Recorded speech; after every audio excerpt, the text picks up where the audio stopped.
Tonight on The Local Live, local leaders discuss community issues at the local summit.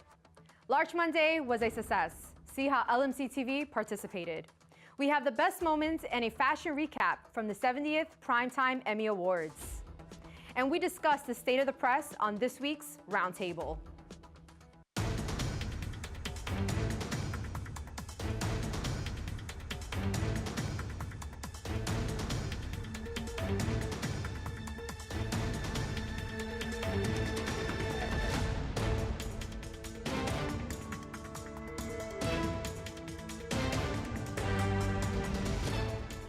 Good evening, it's Thursday, September 20th. I'm Alexandra Garcia and welcome to The Local Live.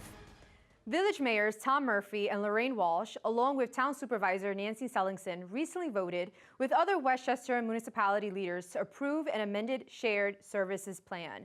The plan is set to begin in 2019 with projected savings of $27 million annually for county taxpayers. It also aims to provide Westchester residents with better services. The plan was submitted to the New York State Division of the Budget last week. More information can be found by visiting westchestergov.com.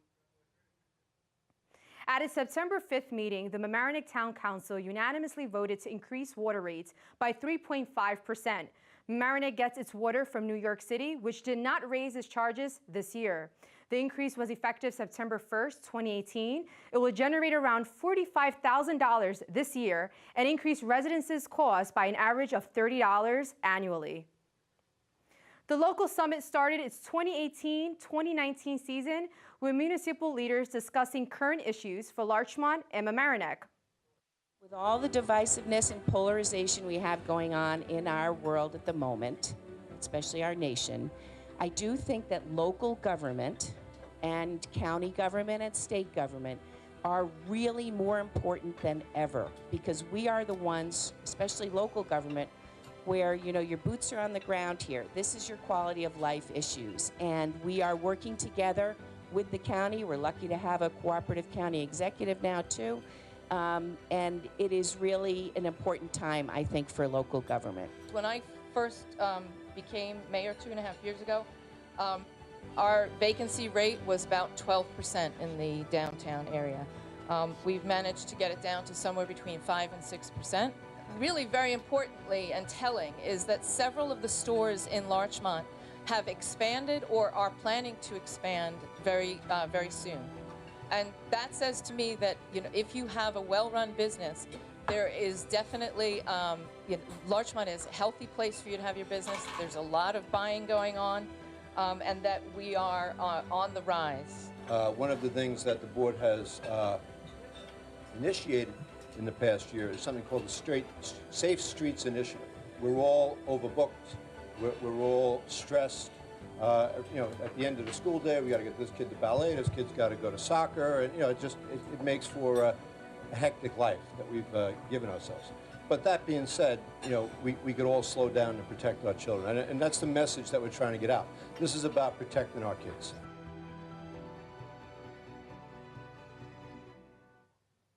You can watch this and other local summit events in full, recorded on location by LMC TV and Nautilus Diner by visiting the link on your screen now. The Mamaroneck Town Council approved an agreement with AT&T to participate in the telecommunication company's FirstNet program.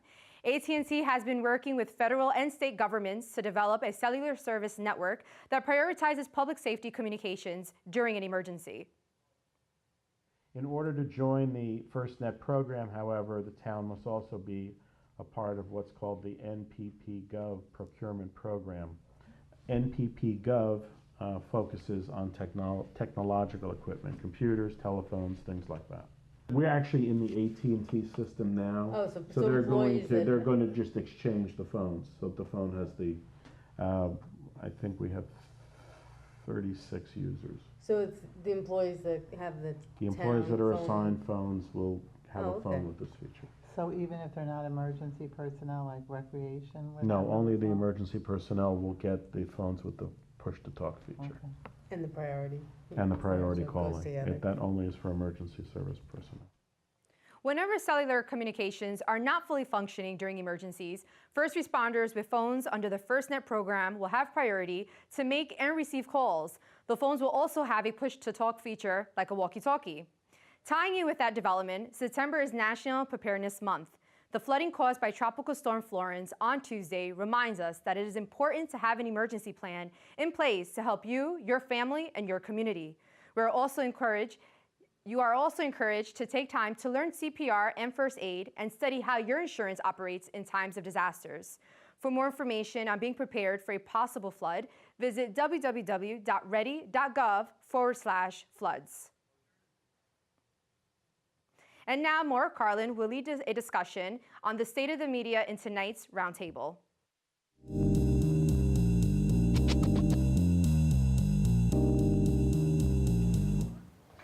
Fake, enemy, biased. Those are just a few of the things the American press has been called by President Trump.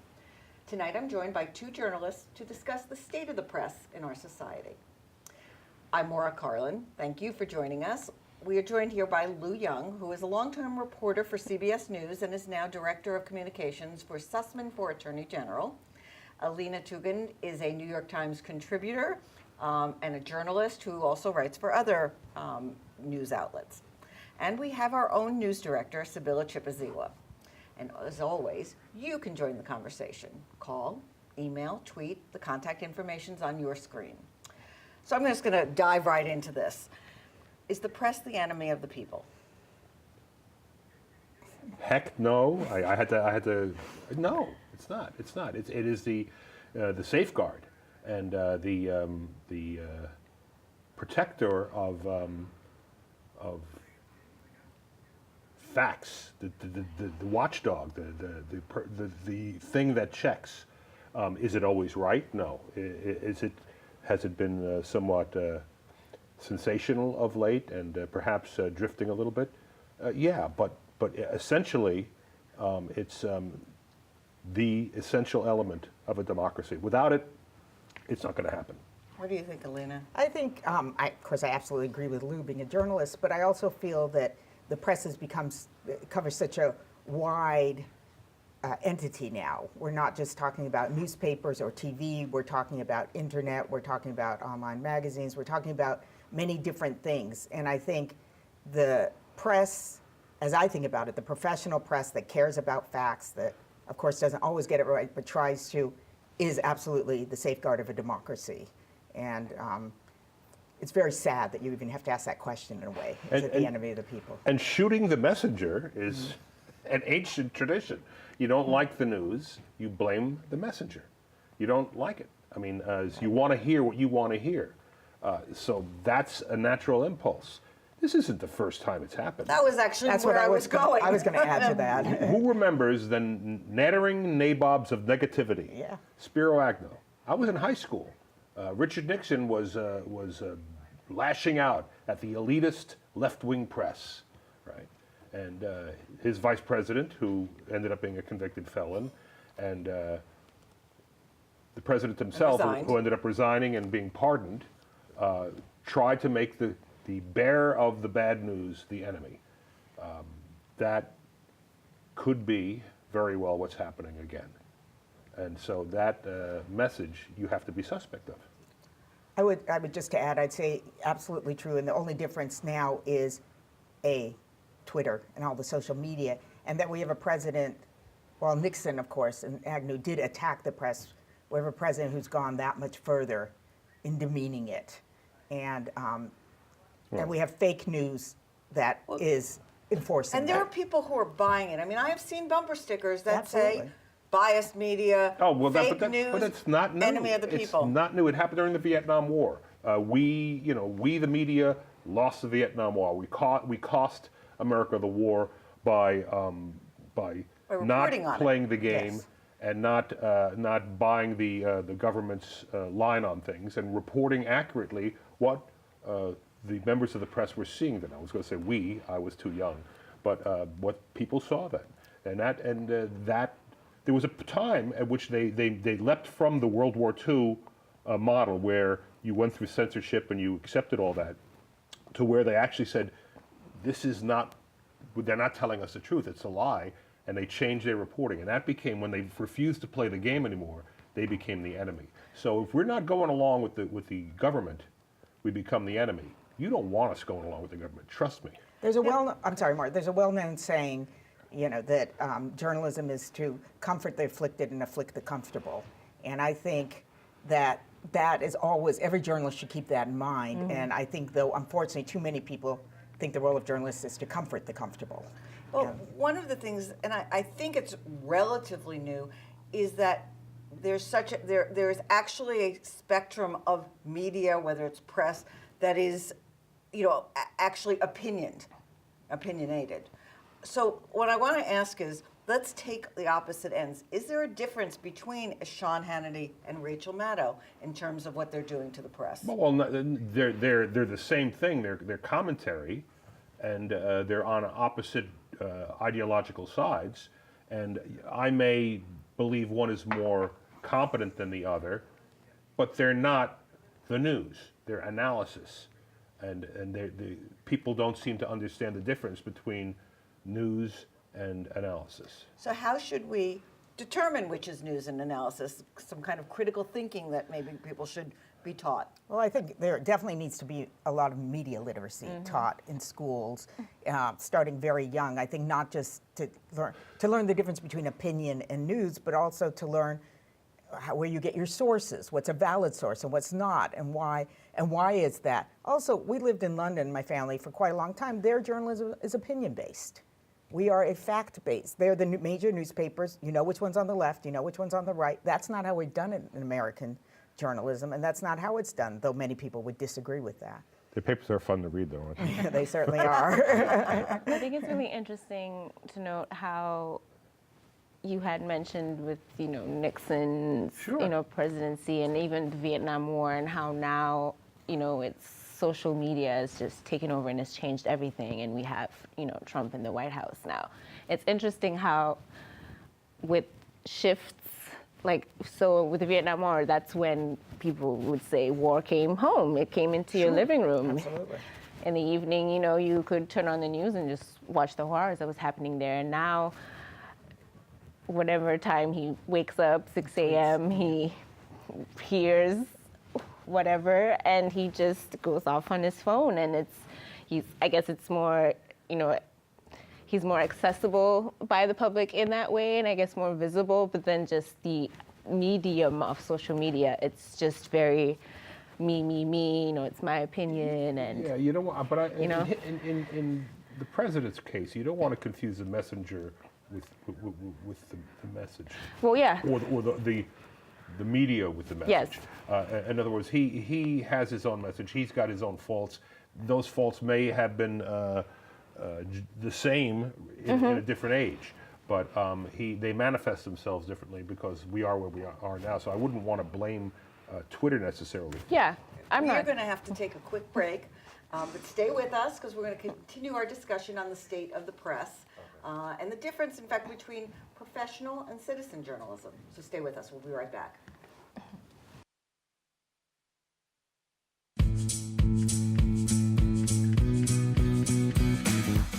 Do you know how to request our services? Just go to lmctv.org. Under the service banner, click Forms. In our Forms section, you can apply to be a volunteer, learn about membership, learn about corporate underwriting, request a bulletin board, coverage, DVD dubs, equipment, and PSAs. It's all a click away at lmctv.org. Welcome back. We're going to jump into what is actually the job or role of a journalist? Is it to tell a story, to give unbiased facts, to interpret the facts? Well, I mean, I think a journalist, for every human being has a bias. No journalist can walk in and say, I don't have a bias. The point, though, is you can find facts. And even if they're facts that you disagree with, or even if they're facts that don't fit the story you initially had in mind, if they're real, that's what you include in the story. Yep. I think that to go to your question about citizen journalism, if you want to jump right to that, versus professional journalism, is there's a huge difference. Of course, I've been a journalist for almost 30 years, but I'm still learning. And I've learned a lot since when I began till now. And I feel that what people don't realize is this isn't just something you sit down and you write. You do reporting, you do research. A lot of those who saw Spotlight, the movie about the Boston Globe, were surprised at the scenes where they're just going through dirty files, old dusty files. That's a lot of journalism. And citizen journalism, I guess part of it is I would ask you how you define that. What would you consider citizen journalism? Well, I'm going to ask you, since you're teaching a course on it. Well, I will say this. I mean, journalism is not a licensed profession. Anybody can be a journalist. Sure. You don't have to go to a journalism school. As a matter of fact, most good journalism schools are heavy in other courses and studies and specialties. You can't have too many journalism schools, but it's not because it's not a trade school. The idea of being inquisitive, of asking questions, and of collecting facts, and then arranging them in a certain way, and then knowing enough to double check, knowing enough that if it seems obvious, maybe you have to double check and try to get it verified again. To be sure, because you're not an expert. You don't know everything. Usually you're writing about something you have no first-hand knowledge of at all. So you have to ask a lot of questions. And that can happen without being trained. Most people need to be trained. But it's something you can learn to do. But journalism is not sitting down and saying, this is what I think because this is what I saw on TV. That's not journalism. That's just, Then let me throw out examples. Somebody in the community goes to a meeting and writes up what they saw at the meeting. That's citizen journalism? Sure, if it's structured correctly, and in the course I'll be teaching, I'll explain what you would have to do. And you have to go, what was that person's name? That person at the back, what's their story? Maybe there's more to this. Maybe as you're looking into it, and the truth is you look for something that's unusual, and then you check it out. I remember a professor of mine saying, you're sitting there at a meeting, and they're going through, and they're saying, and then we approved $35,000 for a hood ornament on a Jeep. And you go, wait a minute. That's a lot of money for a hood ornament, and Jeeps don't have hood ornaments. And so there's a question. Now you go follow it up, or somebody yells at a meeting, and you go find out what they're yelling about, and then you find out maybe there's a whole backstory there. Avenues open up. But you also need, as a journalist, someone stands up. Recently, there was a meeting about a local gun ordinance in the community. Someone stands up and talks, and you're going to report that. You're going to want to find out, are they a local resident? Oh, they're not. They're coming from outside. Yeah. Okay, who do they represent? Oh, it's something called Citizens for a Safe America. Is that a gun control group? Is that a pro-gun group? You got to go behind that. You can't just say Joe Schmo from Citizens for a Safe America stood up, because that doesn't tell you what's behind that person. And that's what journalists do. And too often when you read blogs and things like that nowadays, they're getting it off the New York Times, off NPR, off the Washington Post. They're not doing their own reporting. And that is what a journalist is. What about video? You go out, you see something happening, you take out your phone, and you film it, and you post it. You could do that, but video always has context, am I correct? So, and now... And you've only, like a photo, it's a snapshot local of a news, particular you can't moment. get a story on local news without surveillance video anymore. I don't care if it didn't happen in front of a camera, it doesn't exist. They won't run it, and then they run stuff that they would never reported on before because there's video of it. So that can be an issue. Wow, I'm drifting off there. What does the video show? What does it mean? Is there a context to it? Did you see something else?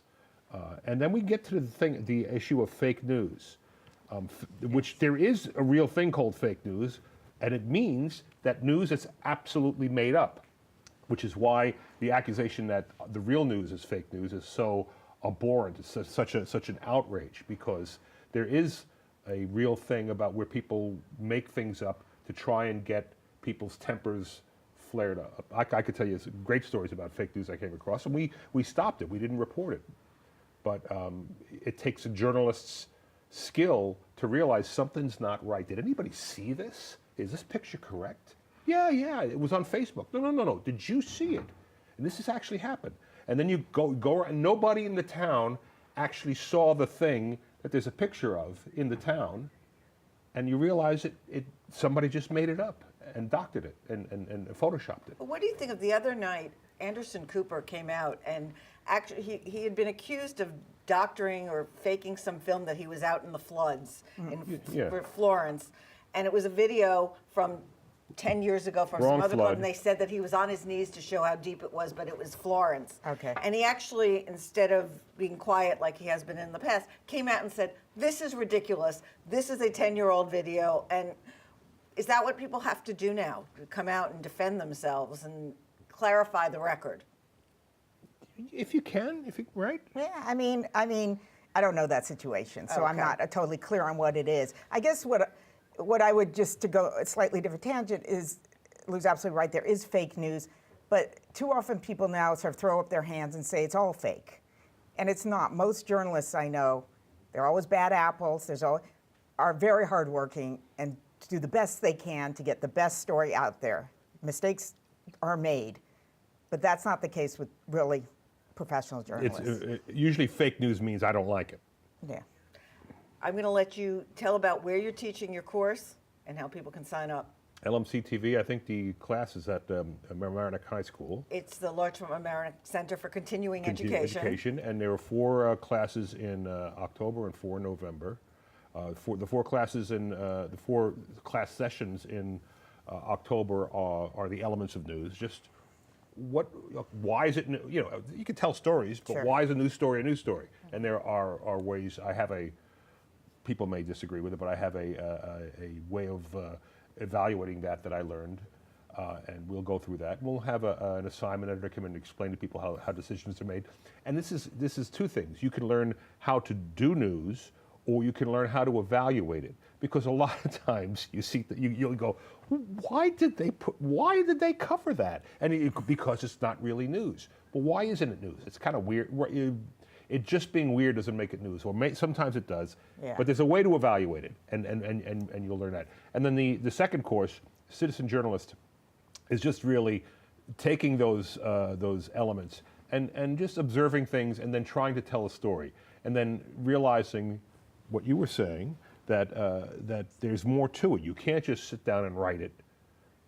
You have to actually make a couple of calls and check and look something up, and it doesn't just fall together. You have to go through it to make a story, and then sometimes the story isn't what you've started out to do.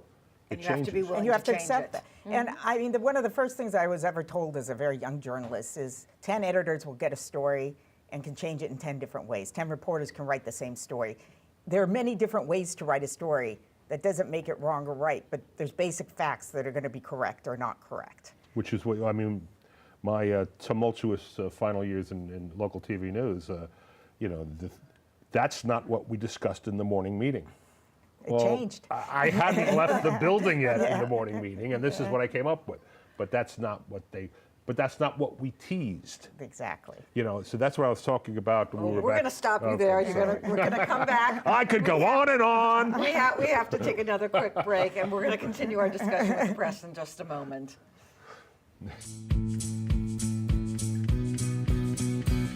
Did you know that if you missed the last government meeting, you can watch it on our website? Just go to lmctv.org, click on videos, then click on municipal meetings, scroll down to find the meeting you want, or use the search function in the upper right corner and type in the name or date of the meeting. Then watch. You can see the full agenda and jump to a specific agenda item.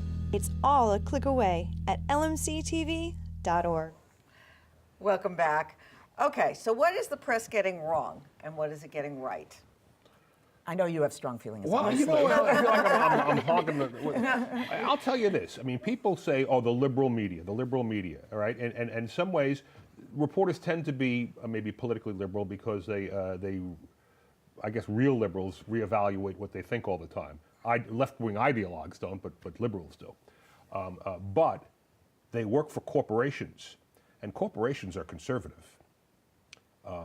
And corporations assign the stories, and corporations have a vested interest in the status quo and things running smoothly, and having candidates who spend vast sums of money to advertise. They like that. They don't necessarily want campaign finance reform. They make money off of a system that is corrupted by the influence of money. I mean, they all do, especially television. And so I'm saying, in some ways, what do they get wrong? In some ways, they're too conservative. They're not Or is it aggressive enough to find the alternate voices outside the status Or is it the quo. business model that you're criticizing? It's a business. Well, you know what? The business model makes it happen. I mean, when TV news didn't make a lot of money, it was maybe not better or more fun to look at, but it was probably purer, less corrupted. Once it became a profit center, the trouble started. And I made a lot of money, you know, reports. So I'm not complaining, but there were lots of compromises. I mean, I'll look at it more from a print angle because that's all I've been involved in. And I certainly think that newspapers and journalists, certainly they are businesses, though you have a lot of nonprofit models now that actually have come in as new voices, places like ProPublica and The Intercept. But I guess what I would say is I think that the Trump presidency has been a time where, as some say, it's the worst thing that's happened to journalism because the enemy of the people sort of thing. But in some ways, it's the best because they have reevaluated. I've been very impressed, I mean, with some errors of places like the New York Times and the Washington Post and the Los Angeles Times, where they have totally reevaluated how they do things. For instance, you would never have called the president a liar before. They very thoughtfully had many meetings to discuss whether that is a word you should use about the president. He didn't so obviously lie. Right, but National Public Radio decided they wouldn't use that word because you had to show intent, and there were various reasons. But I'm saying, how do you cover the president who tweets constantly? Is that always news? They have constantly had to reevaluate themselves, running the anonymous op-ed that appeared in the New York Times. And I'm just saying they've taken and done some incredible investigative pieces on things that sound very boring, like arbitration clauses that are incredibly important to your average person, whether they know it or not. So I'm not trying to sound like some cheerleader for the press. I have plenty of criticisms, but I've been certainly very impressed over this last year how hard a look they've taken at themselves. I'll put a note of caution there. Sometimes not-for-profit doesn't mean pure of heart. Sure, because absolutely. they have models that they have ways of getting money. They have grants, and sometimes they've got to show results. So if they've got a story that has some flaws in it that maybe they don't recognize or won't admit, they will flog that story to get change, so they can point to it and say, "We got change. Give us money." I mean, nothing is perfect. Yes. But I think that as journalism is struggling and trying to figure out how to make a business model out of what essentially has not, has had severe problems since the internet and the recession. I think that these nonprofit models, some of them are certainly been effective, have provided alternate voices, and journalists have to look at other ones. But given that, I'm saying the major, certainly print, and there's some broadcasts and some radio that we could see have done really an excellent job overall. You need a lot of voices. You work for a government agency, right? We're on the show right now, yeah. Yeah. Well, we don't consider ourselves a government agency. We're funded by the Tri-Municipal Group. Right. But you could wander into your funding stream accidentally and get in a little trouble. Well, the funding stream is really the cable providers. So I worked for New Jersey Public Television years ago, back when gambling was first legalized in Atlantic City, and we did a series about compulsive gambling, and there was some serious stuff that went on over that.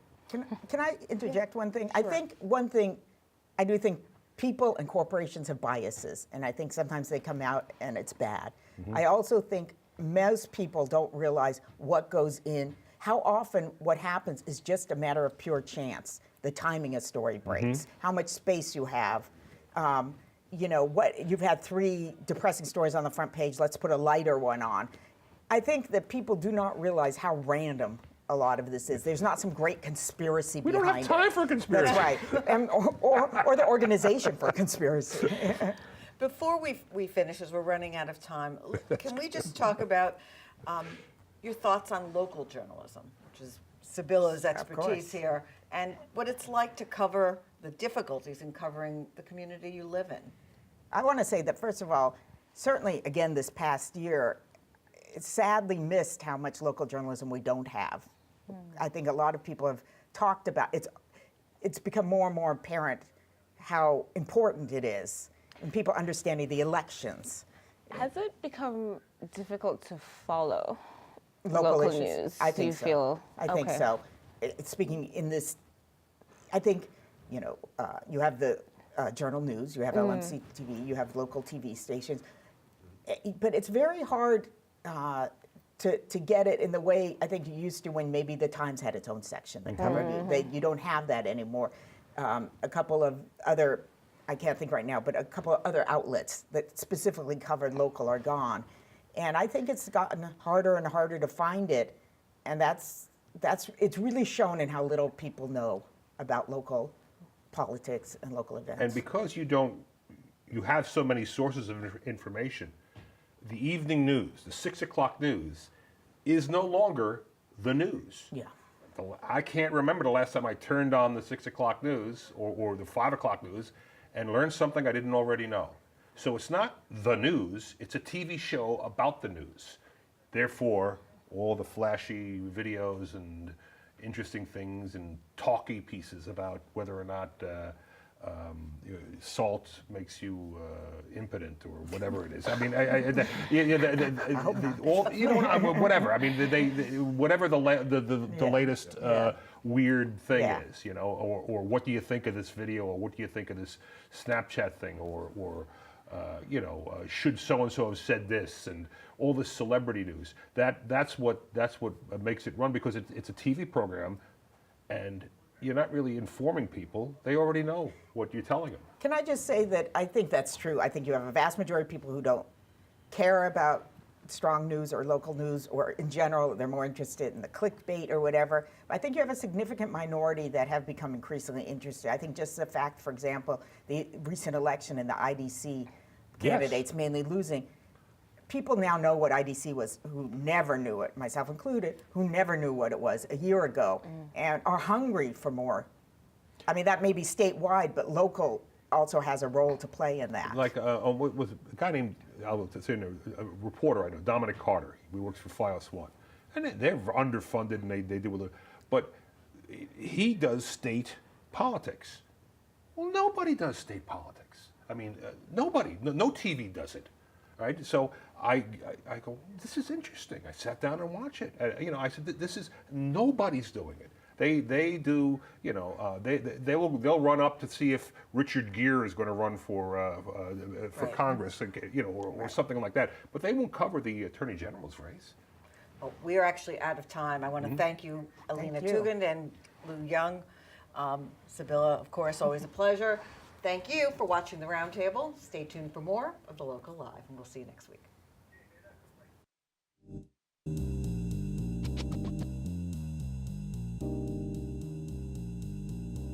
I'm a reporter, I'm a producer, I'm a writer. I am a news anchor, I am a producer. I am a news editor. I am the technical director. I am a reporter, I am an anchor. I volunteer for The Local Live because I'm a proud resident of Larchmont and Mamaroneck, and I like to give back to the community. I volunteer for The Local Live because I believe in bringing the news into your living room. I volunteer for The Local Live because I believe in leadership, support, and success in a community. I volunteer at The Local Live because it's a fun learning experience, and I know each week I come, I can learn something new. I volunteer for The Local Live because I believe in community television. As a spring intern at The Local Live, I learned new skills like video, editing, and production, and furthered my skills as a writer.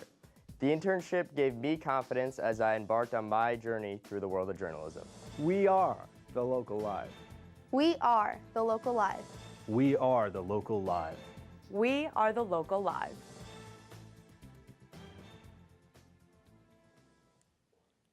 Last Saturday, Larchmont Day celebrated the incorporation of the village in New York State 127 years ago. Here's a recap of the annual event in its third year and see how LMC TV made revelers fly through space.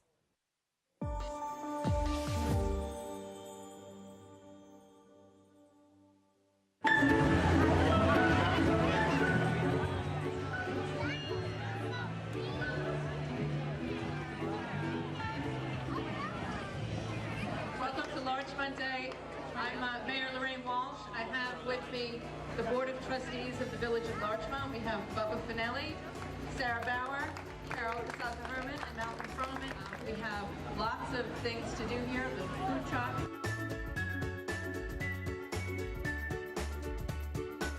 All of our DPW trucks and some from the town, fire trucks, ambulance corps. The PVA is here doing child ID and bike safety. Further down, we have the Chamber of Commerce with a Wheel of Fortune. They're doing Larchmont Bucks coupons. We have a whole bunch of community group tables with information about organizations in the community that help people that you might want to get involved in. We're also have information on the food composting program, and I believe they're selling the bucket kits. In the park, we have games. We have great live music all day.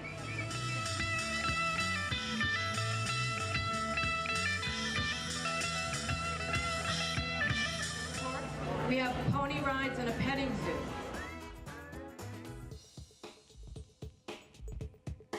We have two face painters in the gazebo. We have popcorn and cotton candy. And LMC TV, they're filming, and also stop by their booth. You can get interviewed and you can learn a little bit about our wonderful local cable television station.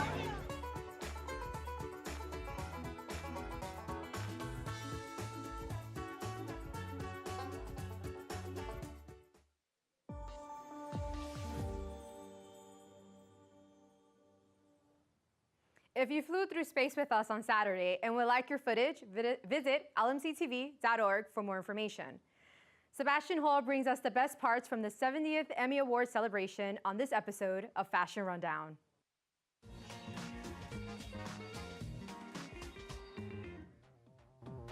Welcome to this new episode of Fashion Rundown. I am Sebastian Hall. It was an exciting Monday night as today's top TV stars celebrated the 70th Primetime Emmy Awards, and here are the best moments plus the recap from the sizzling red carpet. Colin Jost and Michael Chi hosted the event with some hit and misses in their opening monologue.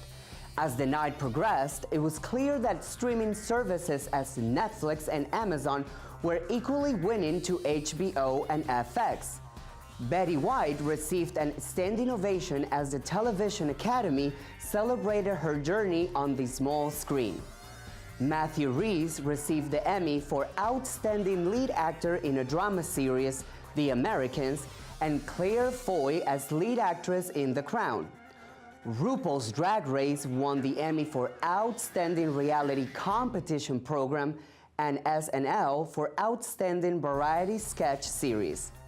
The Assassination of Gianni Versace, American Crime Story, won the Emmy for Outstanding Limited Series on FX, while The Marvelous Mrs. Maisel for Outstanding Comedy Series.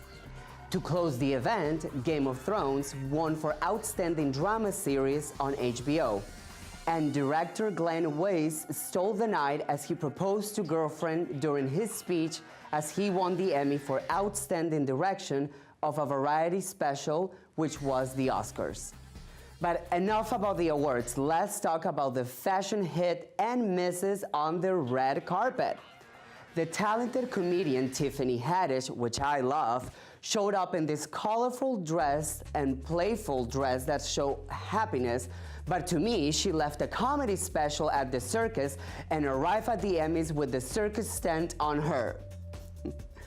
Amazing and charismatic TV host and actress Tracee Ellis Ross once again took a risk when she left Barbie's house and grabbed the bedspreads when she rolled out of bed, and she showed up in this pink hot mess. Last but not least, sexy and talented actress Penelope Cruz, who showed up in this Chanel gown, was made out of white peacock feathers. Terrible. But it's not always bad. Now let's talk about the good stuff. Beautiful actress Jessica Biel showed up in this gorgeous, gorgeous gown that both highlighted elegance and with a modern twist. Her hair was the perfect match for the pattern dress, and her soft makeup closed the look to perfection. Our last choice was Scarlett Johansson, who displayed both sexiness and elegance with a touch of Hollywood old glamour in this perfect white gown. Well, I hope you like our Emmys recap. For The Local Live, I'm Sebastian Hall. And remember to always stay fabulous. Good night. This fall, LMC TV will kick off their after-school clubs at Chatsworth, Rhinebeck, Effie Bellows, Mamaroneck Avenue School, Central School, and Murray Avenue School. The clubs will provide students with the basic tools to create their own TV shows that will air on our channels. Students will be honoring talent, working the cameras, editing on Max, and learning stop-motion animation to create the opening titles for their shows. If your children are interested in learning TV production, keep an eye out for lights, camera, action in your elementary school this winter and coming spring. The Food Scrap Recycling Program will be celebrating its first anniversary on Saturday, September 22nd at the Farmers Market in Larchmont. The food program helps our environment by getting food waste out of the incinerator and recycling it into healthy compost for our gardens. The Mamaroneck Artists Guild will be holding its annual award show opening Wednesday, September 26th through Saturday, October 13th. The opening reception will be on Saturday, September 29th from 5 to 7 p.m. For more information, visit www.mamaroneckartistsguild.org. On Saturday, September 23rd, St. John's Lutheran Church will host a Refugee Sunday community lunch and day of action. Established in 1939, the Lutheran Immigration and Refugee Service has since welcomed more than 379,000 refugees to the United States. For more information, RSVP to attend, or to learn more about Welcoming Week, visit welcomingamerica.org. And mark your calendars for the Village of Mamaroneck Spooktacular on Sunday, October 21st, brought to you by the Recreation Department and the Chamber of Commerce. Celebrate Halloween with our neighborhood kids through window painting, a costume parade, a haunted house, and more. Visit the Mamaroneck Chamber of Commerce site on your screen now for more information on how to donate materials such as candy, water, or even your services as entertainment for the kids. You can also sign up to volunteer throughout the day.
In April this year, LMC TV launched a fundraising drive around a mural in our town center studio.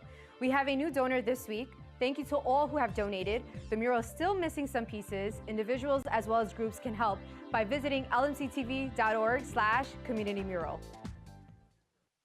We would like to thank local artist Jamie Lynn at Made, an art studio in Mamaroneck, for creating a beautiful community mural. Place your piece in this mural by contributing to LMC TV, the community connection that brings you local board meetings, varsity sports, and your local news. Please contribute to this community mural by going to our website and clicking on Donate. Each contributor will be listed next to the mural when it is complete. We value your appreciation of what we do. Become a single donor or as a group, go to lmctv.org. The only piece missing is you. This week in sports, the Mamaroneck Field hockey team continued a hot start to the season with some help from senior Alex Lepore's first half hat trick against Suffern. All three of Lepore's goals were impressive, but it was her second that takes the honor as this week's LMC Varsity Sports Play of the Week.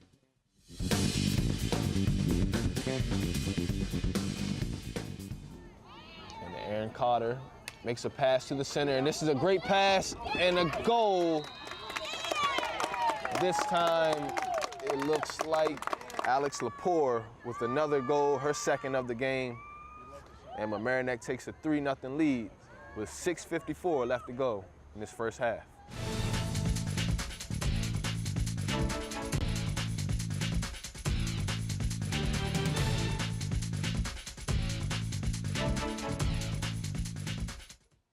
In our continuing effort to be your community media center, you can now reserve time and space to record a podcast. LMC TV staff have just launched their own LMC Cast. Have a listen at lmctv.org/podcast. You can also learn how we can help you produce your very own show. We'd like to say thank you to those of you who have expressed interest in this exciting and growing medium. And now it is time for Pets of the Week, provided by Pet Rescue. Hudson is a very handsome 7-month-old kitten whose brothers were recently adopted. This boy is friendly, lively, alert, full of fun, and will be a good kitty for a family. Visit Hudson now at the Kitty Cottage. Jenny is a pretty lab beagle mix, about 1.5 years old. She is very sweet and friendly, being quite the snuggler. She will love a fenced yard to play and explore. Jenny has been working with a trainer on getting more comfortable around other dogs, but she will need to be your one and only in the home. For more information on Hudson or Jenny, or if you want to adopt or foster any of the other pets, please visit ny-petrescue.org. We love hearing from our viewers. Email comments, inquiries, and even news tips, pictures, and videos to the Local Live at lmctv.org. Remember, if you ever miss Thursday's live broadcast, you can catch replays of the Local Live twice a day on this channel. Plus, find your story clips on our YouTube channel. Watch the latest community events that LMC TV has covered by visiting the link on our website on your screen now. And don't forget that tomorrow, Friday, September 21st, is Car-Free Day in the Hudson Valley, and sadly, the last day of summer. Hello, fall. Thank you for watching The Local Live. I'm Alexandra Garcia, and we'll see you next week. Have a good night.